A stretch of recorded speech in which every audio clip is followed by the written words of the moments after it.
এখানেই লুকিয়ে পড়ো, পুলিশ এসেছে। স্যার, ওই বাচ্চা চুরি করতে আসা লোকগুলো এখানে এসেছে, আপনি ওকে একদমই ছাড়বেন না। ওরা আমার বাচ্চা চুরি করার চেষ্টা করেছে। ঠিক আছে, ওকে খোঁজো তাড়াতাড়ি। ঠিক আছে স্যার।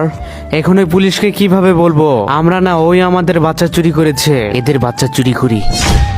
আরে কি আমাদের বাচ্চা? এখন আমরা কি করব? আমার কাছে একটা বুদ্ধি এসেছে। শোনো, তুমি এখানে এই দরজায় দাঁড়িয়ে থাকো, আমি ওদেরকে খুঁজে নিয়ে আসি।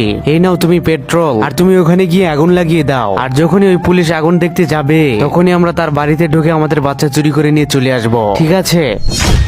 হ্যালো স্যার, আপনি একটা বাচ্চা কিডন্যাপ করার জন্য বলেছিলেন না? আমি করেছি, আপনি 10 লাখ টাকা রেডি রাখুন। এখানে পেট্রোল ঢেলে আমি আগুন লাগিয়ে দেই।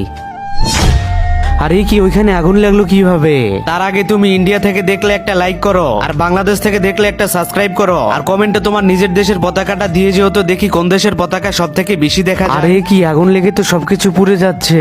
চল চল তাড়াতাড়ি এর ঘরে ঢুকে যাই আমরা। এই যে আমাদের বাচ্চা, এখন নিয়ে আমরা পালিয়ে যাই। তাড়াতাড়ি করে আমাদের বাচ্চা কুলে নাও, আর চলো এখন আমরা পালিয়ে চলে যাই। আরে কি, বাচ্চাটা কোথায় গেল? আর এই তো আমাদের বাচ্চা আমরা পেয়েছি।